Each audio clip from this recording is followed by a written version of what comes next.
have to worry about money because I'm going to be famous and the people back up. But yeah, you got to follow your dream, and you got to have talent, though. You know, don't kid yourself. I mean, if you don't have talent, you're really wasting your time. But you know, I was lucky enough to be, born with some. God gave me some talents. Thank God. Thank you. And part two of his question is, what kind of guitar would you recommend? And I think I know the answer to that one. Well, everybody knows the answer to that one. Les Paul. Okay, back here, right back here, we've got a... Yo, we got Hey, over here, we got a guy. Ace, do you own the rights to your makeup, and when are those rights reverted back to you? Thank you. I licensed the rights to Paul and G. So pretty much they control the makeup. I mean, I got a nice check, and I still get checks quarterly. I'm not hurting. I don't know where the rumor started that I'm broke, I just bought a Bentley the other day, and I drive a Jaguar, and I live in a $5 million penthouse, so I must be doing something right now. But, life's good. To clarify, there's a difference between selling rights and licensing rights. For example, when Hasbro makes a Kiss doll, Kiss licenses Hasbro the rights to create that doll. Ace licensed the rights to his makeup design to them.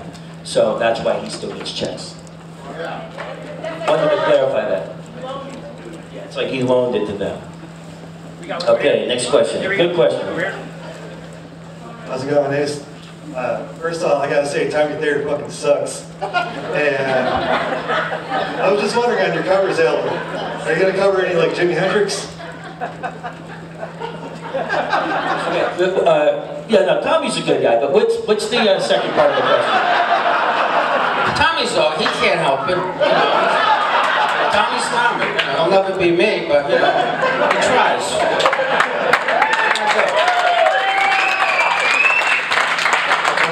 For your covers album, are you gonna do any Hendrix songs? Are you gonna do any Hendrix on the covers record? Yeah, I'm working on one right now. I was just working on it actually right before I got on a plane, so I can't give away the title yet at this point because I'm not sure it's going to work out. There's two in the running. Sweet, thanks. But thanks for your question. Thank you. Hello? Anybody else over here? Right over here. Love your book. Love the references to your early days in Central Park and whatnot. Love your cover of Fox on the Run and Do Ya. My other question is, what other influences did you have, to start out musically? I thought you read the book. Remember the part where I said The Who and Led Zeppelin and Jimi Hendrix and the Cream? Or did you forget that part? I got a follow-up. How about this? I'm going to ask this. Are there any influences that these guys would be surprised to hear about? When you use the word influence, I mean, I'm influenced by everybody. The Beatles, the Stones, Crosby, Stills and Nash. The Byrds influenced me. That was the first album.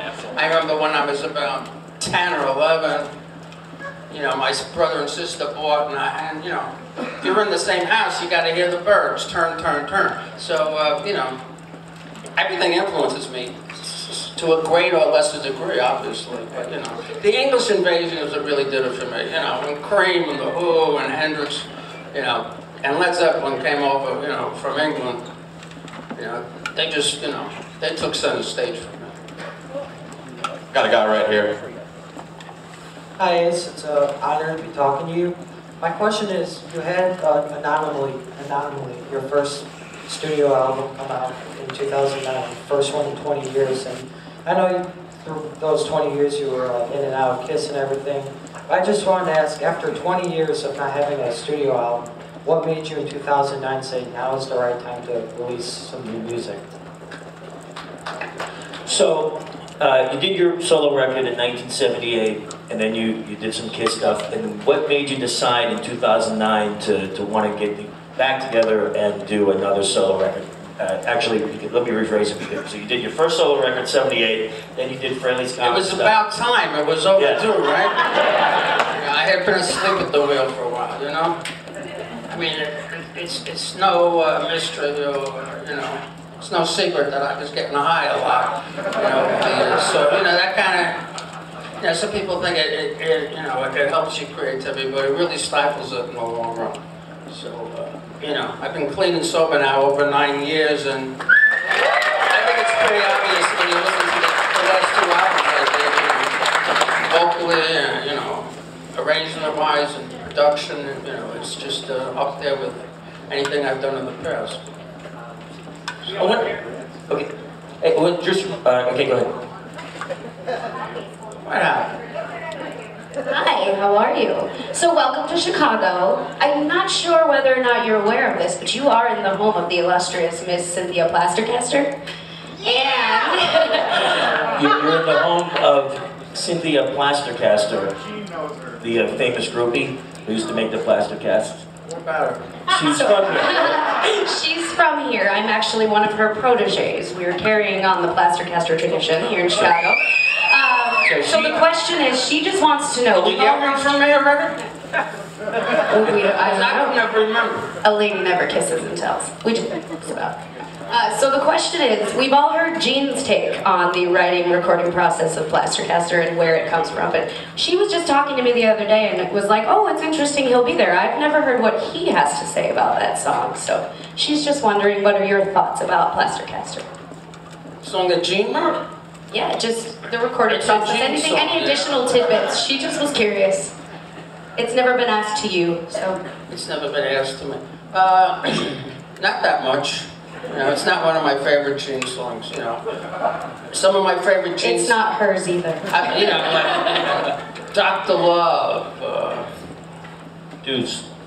Deuce. Jean wrote those? Yeah. God of Thunder, you know. Those are like classic Jean songs, you know.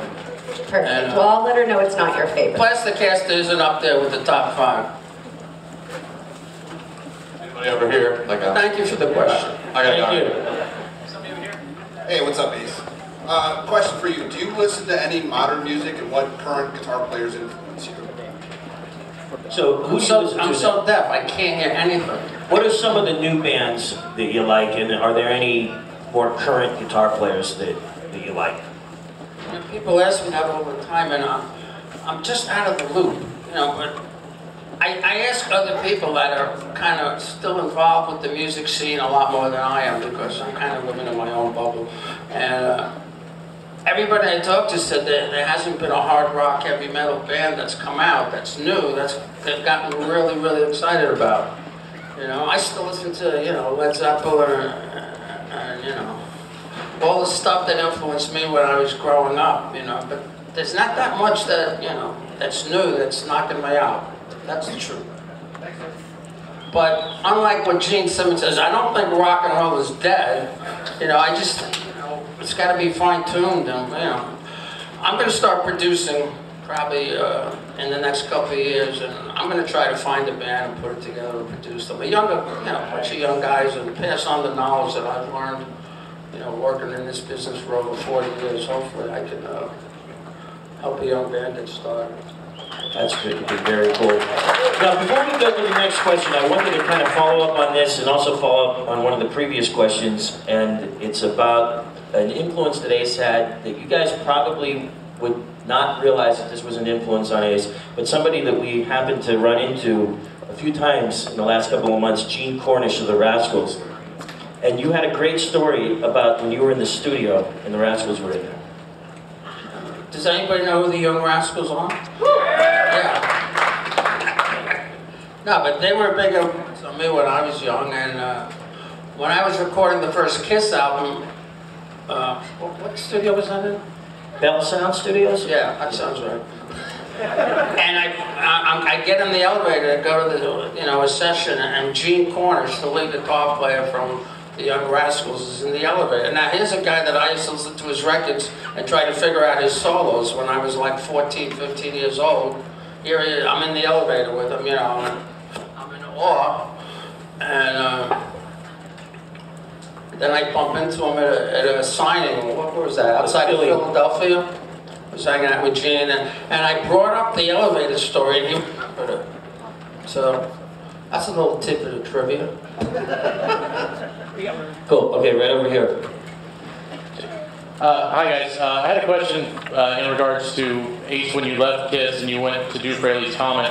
How different was it for you being part of the band, you know, as KISS being basically now the focal point and leading the solo career? What challenges did you find in that adventure?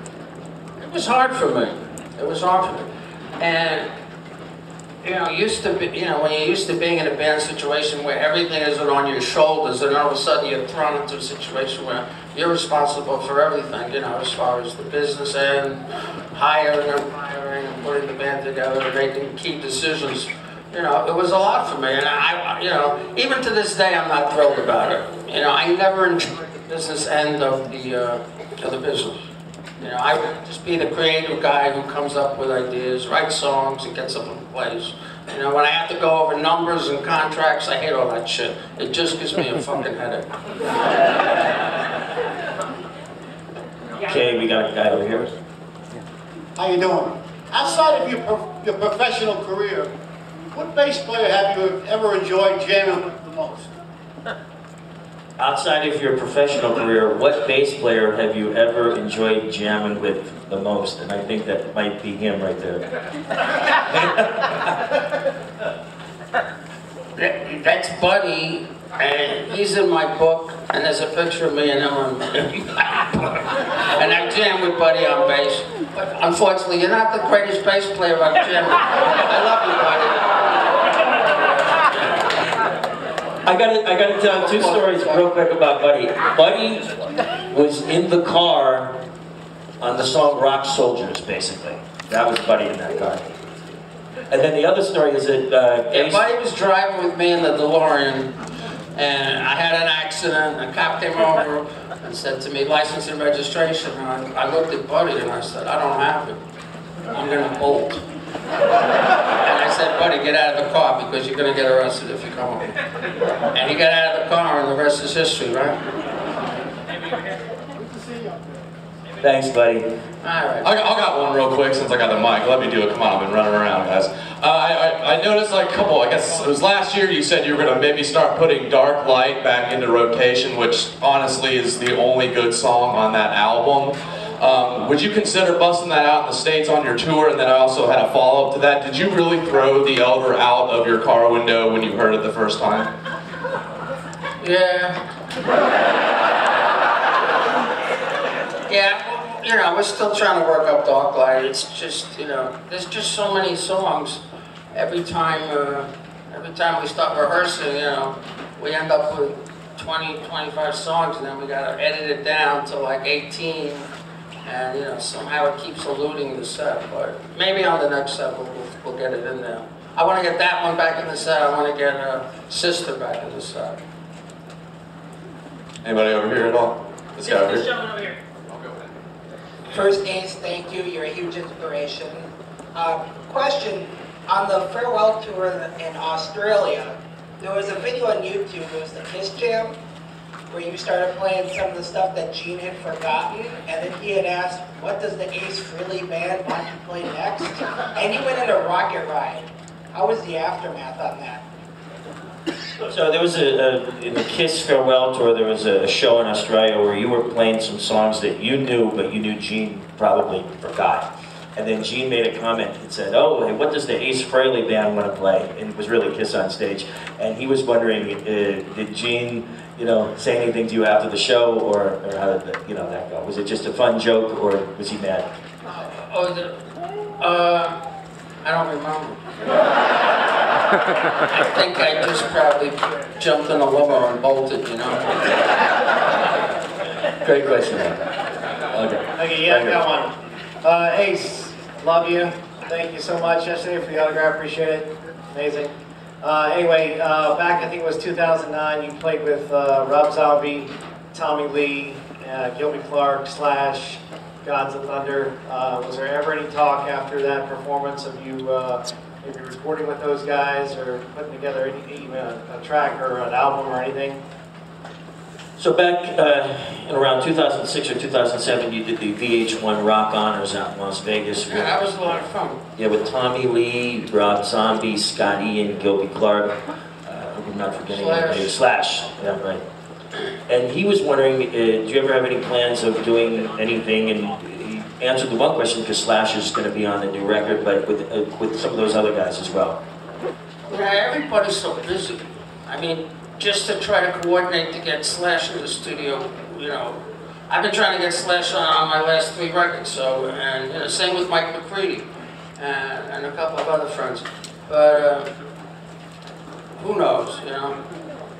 But you know, that was a special night. I was really happy I did that. You know, I really wasn't, I was almost going to boycott the ceremony, and Ed Trunk talked me into doing it, and he was real instrumental in getting me involved with that band. And, he said, Ace, you got to be represented, you know.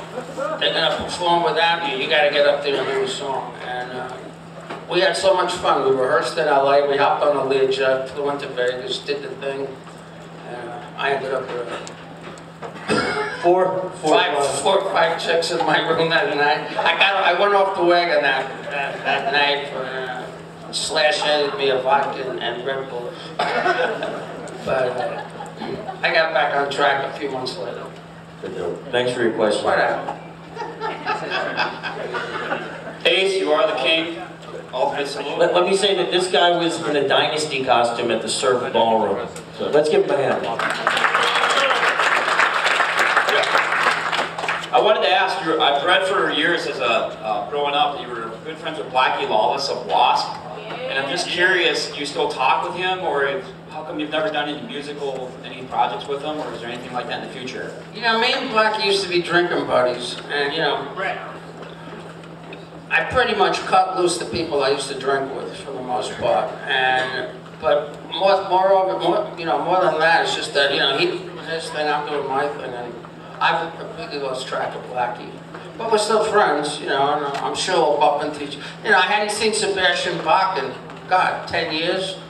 And, you know, I did this celebrity gym in Irvine, California a couple of months ago, and boom, next thing you know, I'm doing Deuce with Sebastian Bach. So, I mean, yeah, I bump into people all the time I haven't seen, but, you know, there's, you know, I try to, you know, the vibes are always good, you know. I hate to have, you know, bad feelings and negativity. You know, when I was in KISS, I was always the guy who, like, made everybody make up. You know, Peter would have a fight with Paul, or Peter would have a fight with Gene, and I'd have to clear the air and say, come on, shake hands, you know, let's come on. We got to live together here on the road. So, you know, unfortunately that element isn't there anymore, so I don't know what the hell they're doing. Got a guy right here. Yeah, your music's been a huge inspiration to me. What would you say your most memorable or defining moment of your career would be? You know, people ask me that a lot. You know, growing up in New York City and you know, attending concerts at Madison Square Garden, the thing that always comes to mind is the weekend that we sold out 3 nights at Madison Square Garden. You know, that was like a real special weekend. That was, you know, at that point I said, wow, you know, if you could play Madison Square Garden, you made it. So, Madison Square Garden, 3 nights. We got one over here, thanks, young lady. Come again? What's up? I would like to know if they ever found out who called in the bomb threat to your birthday party in Hackensack in 2002. No, I'm sorry, you know what, could you tell me again? I'm wondering if they ever found out who called in the bomb threat to your birthday party in Hackensack in 2002. Oh, okay. Back in 2002, you had an Ace birthday bash. That's the one that Jean showed up at, and she said there was a bomb threat that day. You remember that?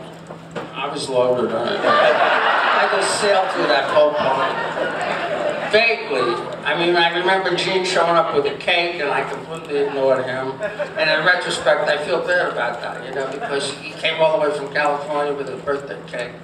But, you know, in my deranged mind, I thought he was trying to, like, you know, grab some of the glory and, you know. But I've apologized to Gene about that and thanked him, so. Thank you. But I bomb threat? Were you there? No, I wasn't at that one, but she's... Why weren't you there? I should have been there. I'm not sure. I must have been out of town. Over here? Yeah. What about the time when I got a phone call from Bill O'Coin? He goes, there's a rumor that you're dead on the internet. Yeah. That happened a couple of times. There are these weird websites that you plug in somebody's name and then it writes a fake article, and that's what happened to Ace. And I think what's great is Ace issued a statement that said, rumors of my death have been greatly exaggerated. Something like that. All right, is this thing on? Oh, sweet. This is for Ace.